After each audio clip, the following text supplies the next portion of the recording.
आज कई सालों बाद मेरा पुराने शहर में लौटना मुझे सुखद अनुभव दे रहा था। यह दिखने वाला घर साधारण नहीं बल्कि मेरे लिए बहुत भव्य था। इस घर को देखते ही न जाने कितनी ही यादें आज ताज़ा हो गई थी। सुख दुख क्या नहीं दिया इस घर ने। याद आने लगा मुझे सब कुछ, मेरा बचपन, मेरी सहेलियाँ, मेरा संयुक्त परिवार, यहाँ पनपा मेरा पहला प्यार, जिसका एहसास आज भी मेरे मन को भिगो रहा था। एक बार फिर खुली मेरी यादों की परतें, जिनकी बंद तहों पर सिलवटें पड़ी हुई थी। गलियों से निकलते हुए मेरी नज़र चौराहे पर बने पार्क पर पड़ी। छोटे छोटे बच्चों की खिलखिलाहट से पार्क गुंजायमान हुआ था। पार्क के बाहर अनगिनत रेहड़ी लगे हुए थे, जिन पर महिलाएं खाने पीने के साथ बतकही में खोई थीं। सुखद एहसास हुआ, चलो आज की ज़माने की औरतें चार दीवारी से कुछ समय अपने लिए निकाल रही हैं। मैंने तो माँ चाचियों को दादी के बनाए नियम के अनुसार ही जीते देखा है। पूरा दिन घर के काम और रसोई से थोड़ी फुर्सत मिली तो दादी अन्य कामों में लगा देती। चाचियाँ भुनभुनाती हुई माँ के साथ पीछे लगी रहती। किसी के अंदर इतनी हिम्मत नहीं थी कि कुछ समय आराम करने के लिए मांग सकें। दादी की तानाशाही रवैये से सभी त्रस्त थे, लेकिन ज़्यादातर उनकी शिकार मैं और माँ बनते थे। पूरे खानदान में मेरे रूप सौंदर्य की चर्चा होती तो वहीं दादी को मैं फूटी आँख नहीं सुहाती। मेरे स्कूल आने जाने के लिए भाई को साथ लगा दिया, जो कॉलेज जाने तक साए की तरह साथ लगा रहता। पूरे परिवार के बेटों के बीच मैं इकलौती बेटी थी। सभी का भरा पूरा प्यार मिला, लेकिन साथ कई बंदिशें भी। पिताजी अपने भाइयों के साथ बिजनेस संभालने में व्यस्त रहते और भाइयों को मेरी निगरानी में लगा रखा था, जो अपना काम बड़ी ईमानदारी से करते थे। परीक्षा ख़त्म होने के साथ साथ गर्मियों की छुट्टियां में कुछ दिन आज़ादी के मिलते थे, जब माँ अपनी मायके और मैं और भाई मामा के घर खुद के बनाए नियम में जीते थे। मैं बहुत खुश थी। मामा के घर जाना है, लेकिन अगली सुबह ही दादी ने घर में एक नया फरमान जारी किया। संध्या कहीं नहीं जाएगी। लड़की जवान हो रही है, ऐसे में तो अपने सगों पर भी भरोसा नहीं, तो मैं कैसे जाने दूँ उसे तेरी ससुराल। कुछ ऊंच नीच हो गई तो सारी उम्र सिर फोड़ते रहोगे। तुम्हारी घर वाली जाना चाहे तो जा सकती है, बस संध्या नहीं जाएगी। पिताजी हमेशा की तरह सिर झुकाए हाँ में हाँ मिलाए जा रहे थे। मेरी आंखों से गंगा जमुना की धार बह चली थी। पता नहीं उन दिनों इतना रोना क्यों आता था। आप तो बड़ी से बड़ी बात हो जाए आंखें सूखी ही रहती हैं। खूब रोना धोना मचाया, लेकिन कुछ काम नहीं आया। मुझ पर लगी इस बंदिश ने माँ का मायका भी छुड़ा दिया। माँ की तकलीफ़ देखकर दिल से आह निकली, काश मैं लड़की नहीं होती। उस दिन पहली बार लड़की होने पर दुख हुआ था।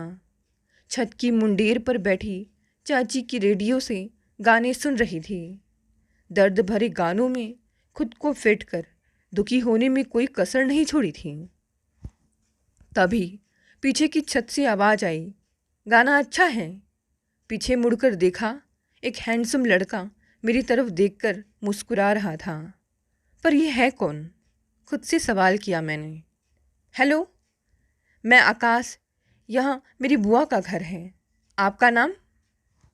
अच्छा, तो ये कविता आंटी का भतीजा है। मेरा नाम जानने की कोशिश ना ही करो, यही तुम्हारे लिए बेहतर होगा। कहते हुए मैं अपने कमरे में चली गई। मैं वहाँ से चली तो आई, पर न जाने कैसा एहसास साथ ले आई थी। 17 की हो गई थी और आज तक कभी किसी भी लड़के ने मुझसे बात करना तो दूर, नज़र उठाकर देखने की भी हिम्मत नहीं की थी। और इसका पूरा श्रेय मेरे आदरणीय भाइयों को जाता है। और इस दिन पहली बार किसी लड़के ने मुझसे मुस्कुराकर मेरा नाम पूछा था, जैसे मेरे अंदर प्रेम की सुप्तावस्था को थपकी दे रहा हो। मैं उसके उठने के एहसास से ही भयभीत हो गई थी।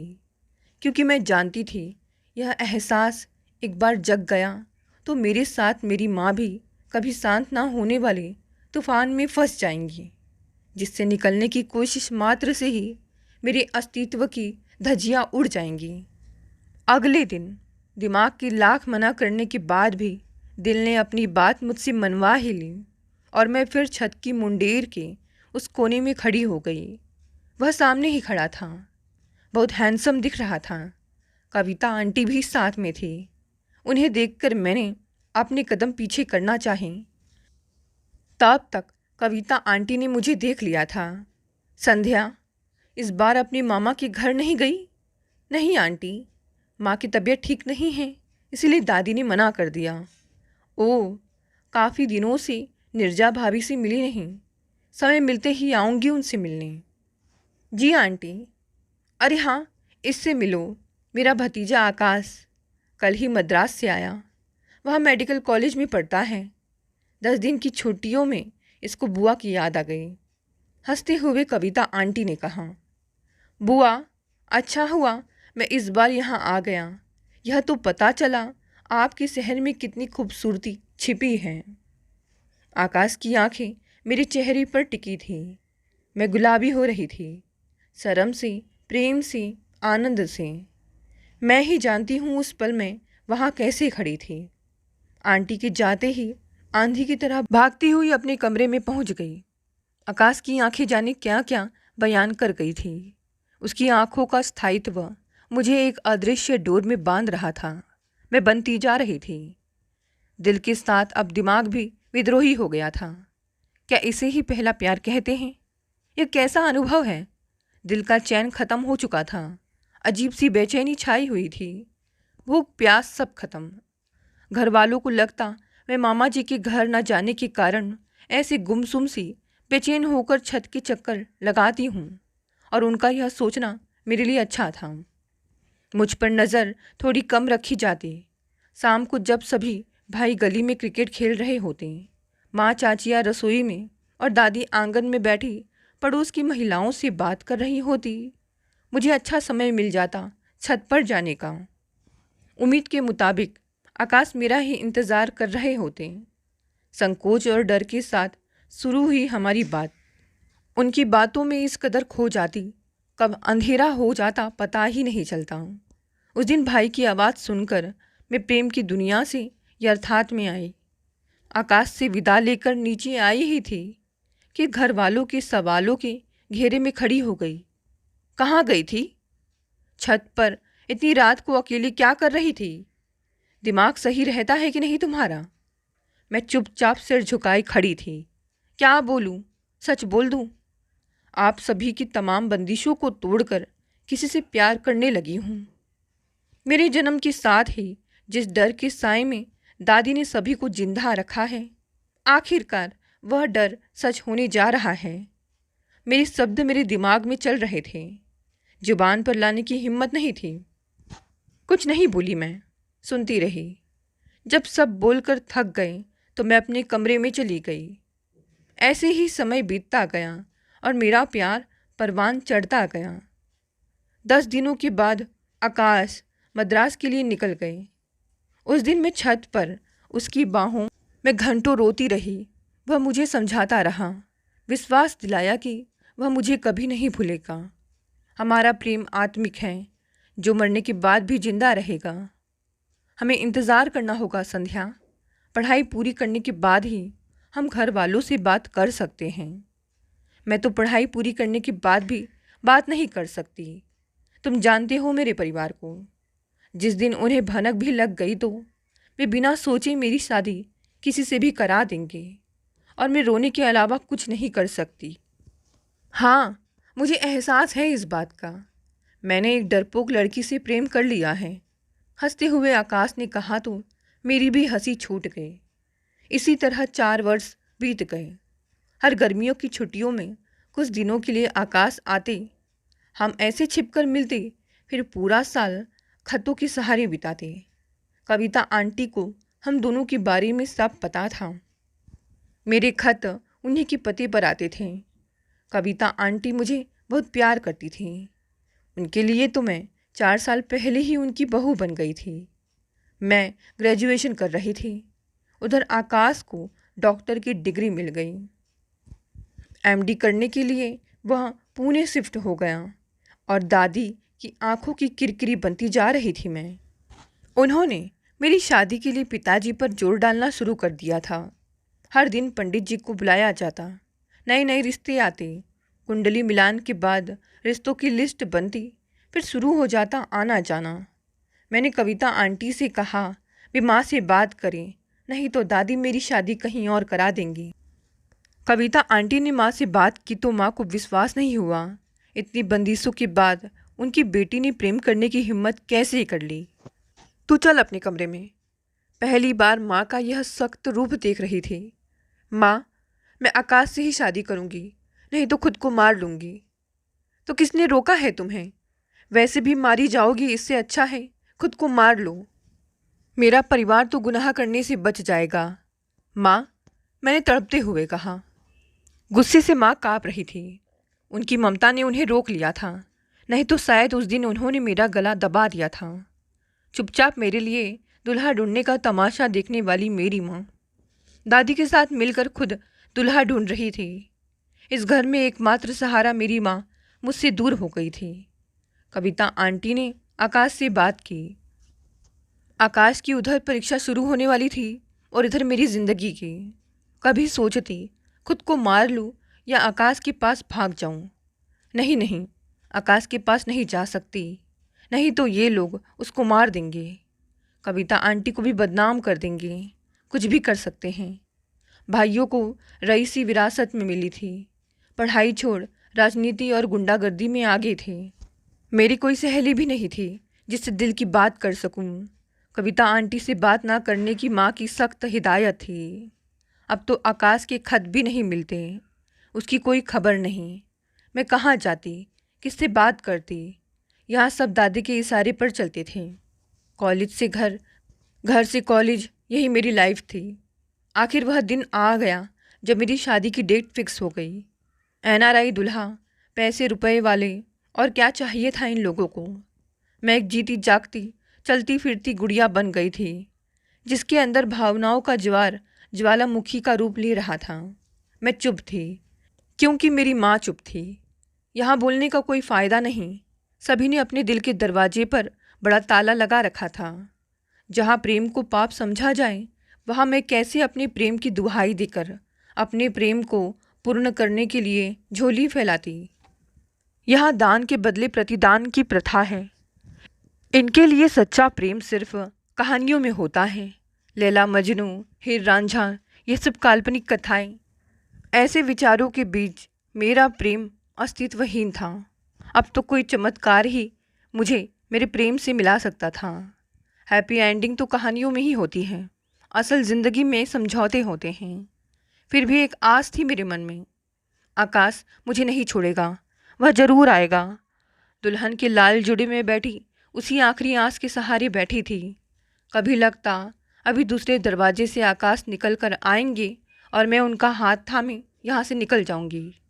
लेकिन उसको नहीं आना था और वह नहीं आया। मेरा प्रेम झूठा था या उसके वादे।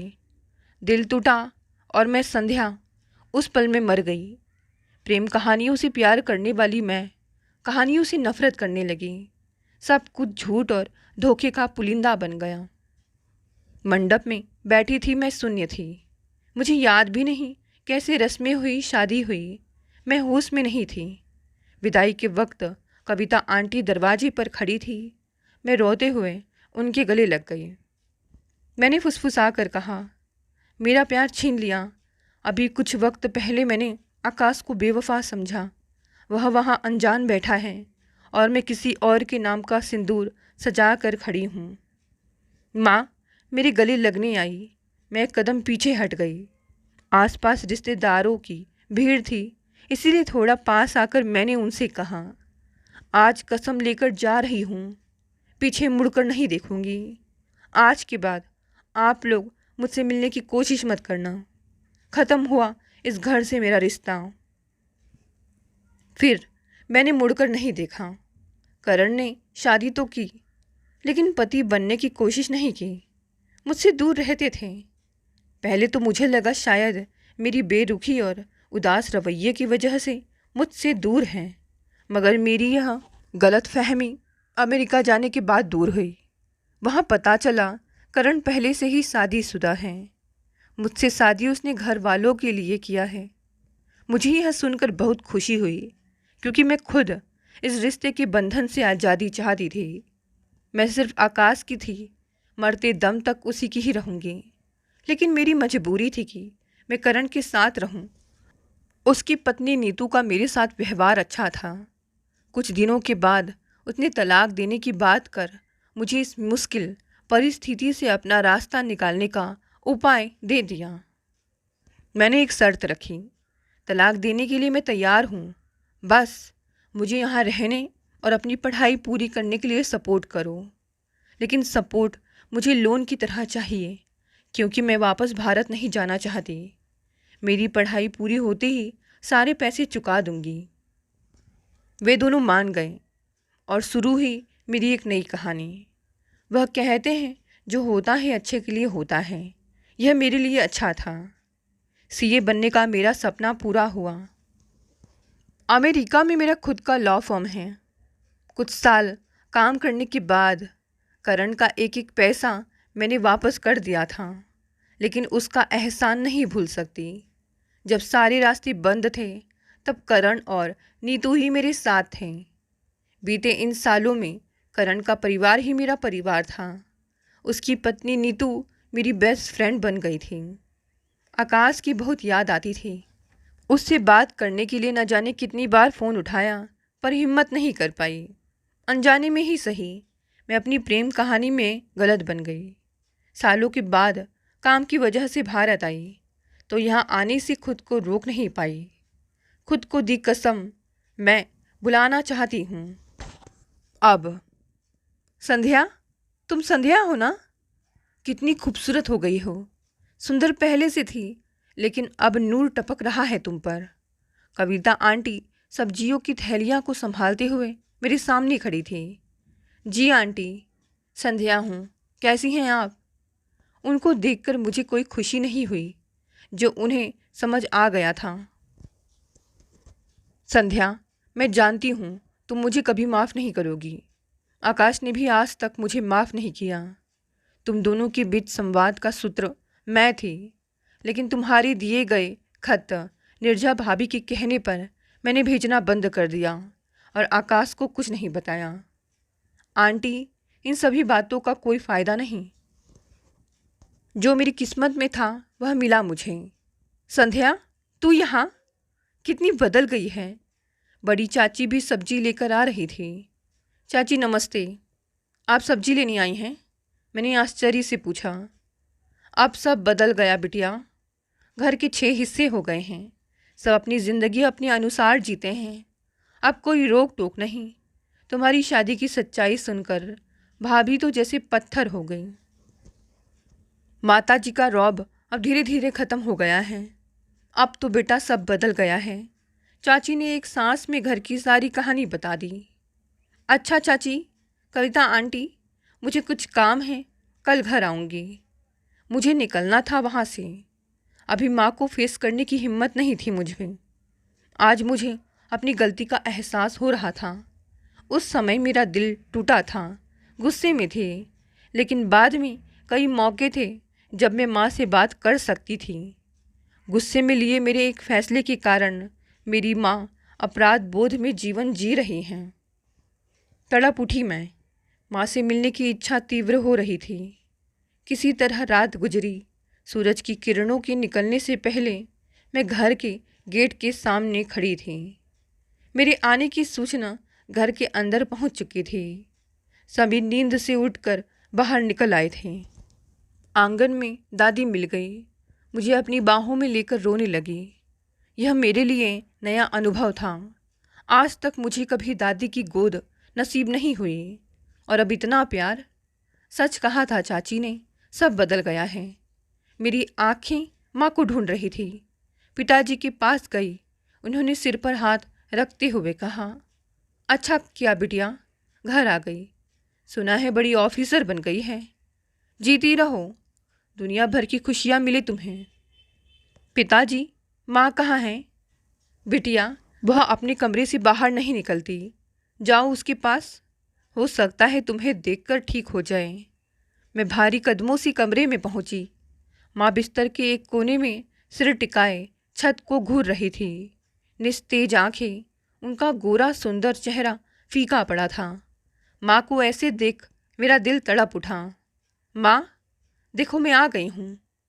तुम मुझे कैसे भूल गई? माना मैं नाराज़ थी। तुमने भी कभी मिलने की कोशिश नहीं की। ऐसे यहाँ आराम से बैठी हो, इतनी दूर से आई हूँ। अपनी संध्या को कुछ खिलाओगी नहीं? जैसे तैसे खुद को संयत करते हुए माँ से बात करने लगी।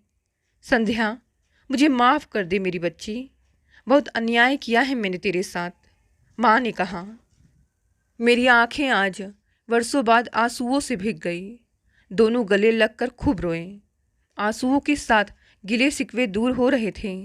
10 वर्षों के बाद आज माँ बेटी का मिलन हो गया। मेरी माँ आज मुझे वापस मिल गई। जिन रिश्तों से मुंह मोड़कर मैं चली गई थी, आज वो रिश्ते पहले से कहीं ज़्यादा प्यार के साथ, एक सुखद बदलाव के साथ मिले। कुछ नए रिश्ते भी।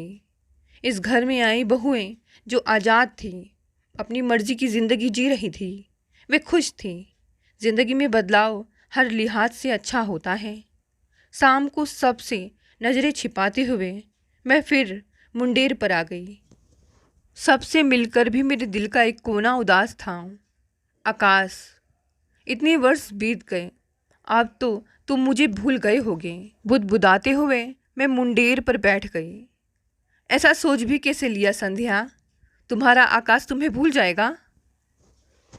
आकाश की आवाज़ सुनकर मैं मुंडेर से कूद पड़ी। संभल कर उतरो, चोट लग जाएगी। आकाश ही है, मेरा आकाश। कितने बदल गए हैं। लड़कपन की छवि से निकलकर धीर गंभीर, बेहद खूबसूरत, प्रभावशाली व्यक्ति के मालिक आकाश मेरे सामने हैं। मैं स्तब्ध थी। वाकई क्या वही है या मेरी आंखों को छलावा हुआ? मुझे न मेरी आंखों पर भरोसा था, न कानों पर। वो मुस्कान कैसे भूल सकती हूँ जिसके सहारे इतने वर्ष बिता दिए। मेरा वजूद उसके पास होने के अनुभव मात्र से परिपूर्ण हो रहा था। रिक्तता भरने लगी। दिल के उस दर्द भरे हिस्से को जैसे अमृत मिल गया हो। संध्या, तुम ठीक हो? बुआ ने फ़ोन किया कि तुम इंडिया वापस आ गई हो। मैं जानता था एक ना एक दिन तुम मेरे पास आओगी।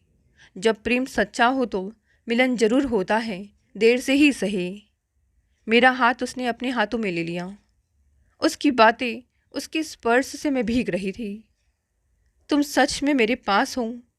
मेरे शब्द में कंपन था। चेतना खो रही थी। मैं बेसुध हो उसकी बाहों में झुल गई। आँख खुली तो सभी घरवाले मुझे घेर कर खड़े थे। कविता आंटी, माँ एक दूसरे का हाथ थामे मुस्कुरा रही थीं। आकाश मेरे सिरहाने बैठे थे। मैंने हैरत से सबको देखा। सबके चेहरे पर सहमति दिख रही थी। आकाश का हाथ मैंने अपने हाथों में थाम लिया। आखिरकार मेरा प्यार मुझे मिल गया। दोस्तों, ये कहानी यही समाप्त होती है। चलिए साथ देखते हैं आज की दूसरी कहानी। अजीत और सुमित्रा एक आम भारतीय पति पत्नी की तरह एक दूसरे के लिए जीते थे। सुमित्रा एक कुशल गृहिणी थी और अजीत का बड़ा बिजनेस था। दोनों ही जन्म से गुजरात के थे, पर अजीत के बिजनेस की वजह से दिल्ली में रहते थे। उनके 2 बच्चे थे, श्रेया और अमित। अमित बड़ा था, इंजीनियरिंग करके विदेश में जॉब करता था। हेमंत जी अजीत के अच्छे दोस्त थे। कम्युनिटी के फंक्शन में अक्सर दोनों मिलते रहते थे। पेशे से हेमंत जी डॉक्टर थे और उनकी पत्नी दीप्ति भी सुमित्रा की अच्छी सहेली थी। उनका एक बेटा था विशाल, जो कि बेंगलुरु में डेंटिस्ट की पढ़ाई कर रहा था। श्रेया, अमित और विशाल तीनों साथ ही अपने पेरेंट्स की वजह से दोस्त थे। हालांकि पढ़ाई की वजह से उनका मिलना मिलाना बहुत ही कम होता था।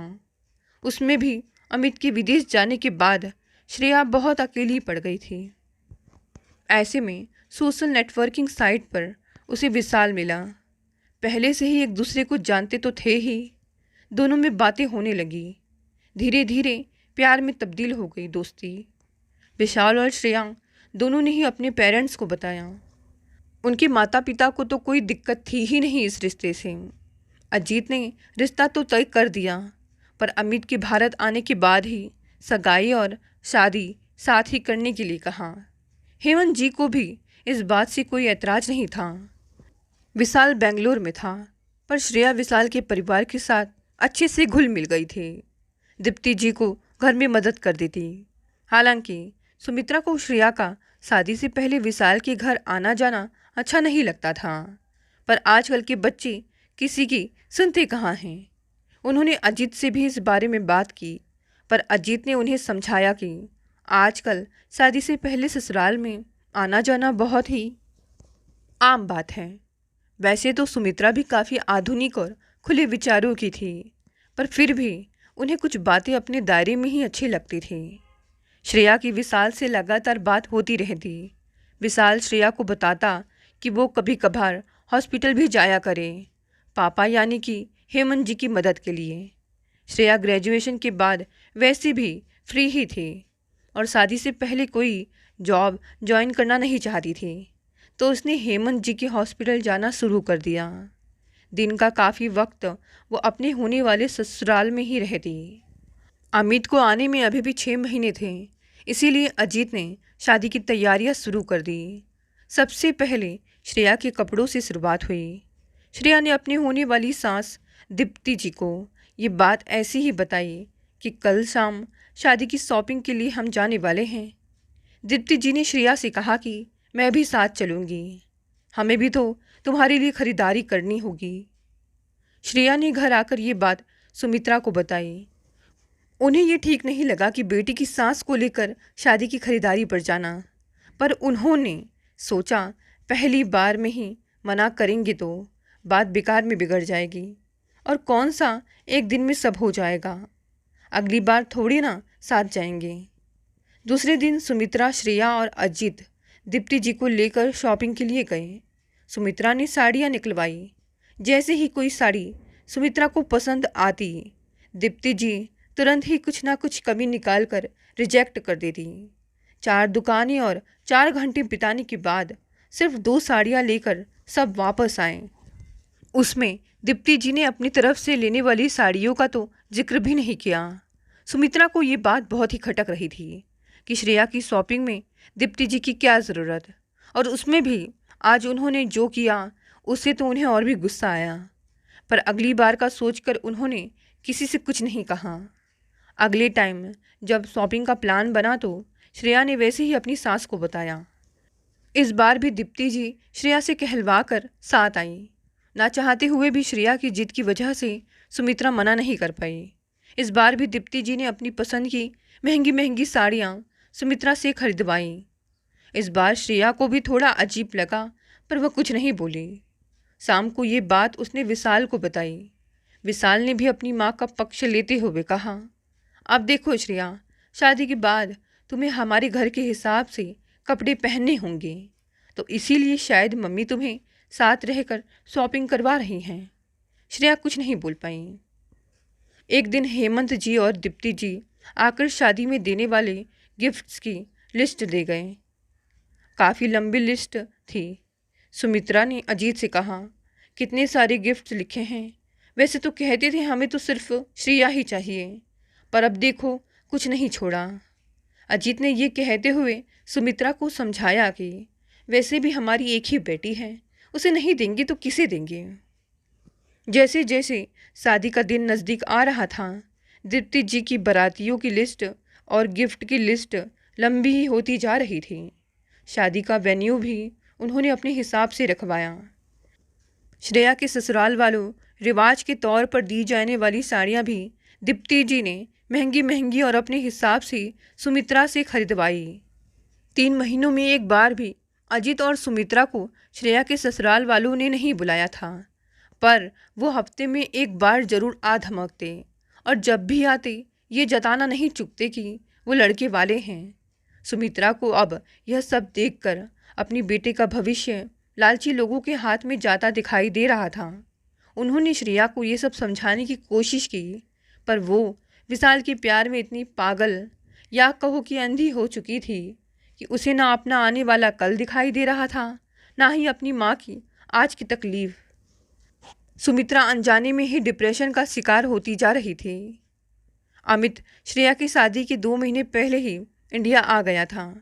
अजीत और सुमित्रा का विचार था कि श्रेया की शादी के साथ साथ लगे हाथ अमित की भी सगाई हो जाए। लड़की देखने के लिए अजीत पूरे परिवार के साथ अहमदाबाद आए। 4-5 परिवारों से मिलने के बाद अमित को तानिया बहुत पसंद आई, पर तानिया के परिवार वालों की शर्त थी कि पहले वो दिल्ली आकर अजीत का घर परिवार देखेंगे। उन्हें ठीक लगा तो ही रिश्ते के लिए हाँ कहेंगे, क्योंकि उन्हें इतनी दूर अपनी बेटी ब्याहनी है तो उसके परिवार के बारे में जानना अति आवश्यक है। अजीत ने खुशी खुशी से यह बात मंजूर की। 1 हफ्ते बाद तानिया अपने मम्मी पापा के साथ दिल्ली आई और अजीत के आग्रह की वजह से वो उनके घर ही 1 हफ्ते के लिए रुके। श्रेया यह सब देख रही थी कि कैसे तानिया के पेरेंट्स बेटी के होने वाले ससुराल में रह रहे हैं, कैसे उसके पेरेंट्स अजीत और सुमित्रा तानिया के पेरेंट्स को इज्जत दे रहे थे। उसे यकीन नहीं हो रहा था कि लड़की के माँ बाप को भी उतना ही सम्मान मिलना चाहिए जितना कि लड़के के माँ बाप को। उसे अपनी माँ की कही एक एक बात याद आ रही थी। उसे अब एहसास हुआ कि दीप्ति जी और विशाल की तानाशाही वो और उनका परिवार इतने महीनों से बर्दाश्त कर रहे थे, पर वो ही विशाल के प्यार में अंधी होकर कुएं में गिरने जा रही थी। तान्या के पेरेंट्स को अमित और अजीत का परिवार दोनों ही अच्छे लगे। रिश्ते के लिए हाँ बोलकर शादी में आने का वादा कर वो अहमदाबाद वापस लौट गए। श्रेया ने उसी शाम अपने पापा से रिश्ते के लिए मना कर देने को कहा। शादी में सिर्फ 2 महीना बचा था, कार्ड्स बढ़ चुके थे और बाकी सारी तैयारियां हो चुकी थी। फिर भी देर आए दुरुस्त आए देखकर अजीत ने विशाल के परिवार को शादी के लिए ना बोल दिया। सुमित्रा को लगा दिल से सबसे बड़ा बोझ एक झटके में उतर गया। विशाल ने श्रेया को मनाने के बहुत प्रयत्न किए, पर अब उसकी आंखों से वो अंधकार के घने बादल हट चुके थे और आने वाला कल नई रोशनी के लिए खड़ा था। अमित सगाई करके विदेश वापस चला गया और श्रेया ने पोस्ट ग्रेजुएशन के लिए पढ़ाई शुरू की। पढ़ाई के दौरान ही उसे मोहित दोस्त के रूप में मिला। फाइनल प्लेसमेंट हो जाने के बाद श्रेया ने अजीत और सुमित्रा को मोहित के बारे में बताया। इस बार अजीत ने मोहित के पेरेंट्स को पहले से ही बता दिया था कि वो शादी अपने हिसाब से करेंगे और सारे रीति रिवाज लेन देन भी अपने हिसाब से ही करेंगे।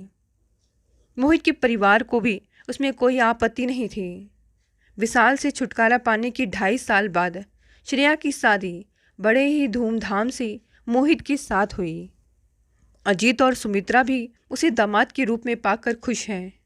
आज श्रेया और मोहित पुणे में अपने करियर के साथ सुखी दाम्पत्य जीवन बिता रहे हैं। दोस्तों, ये कहानी भी यहीं समाप्त हो गई। कहानी पसंद आई इसे लाइक शेयर कमेंट करें। नए हैं तो चैनल को भी प्लीज़ सब्सक्राइब कर लें। धन्यवाद दोस्तों, मिलते हैं अगली नई कहानी से।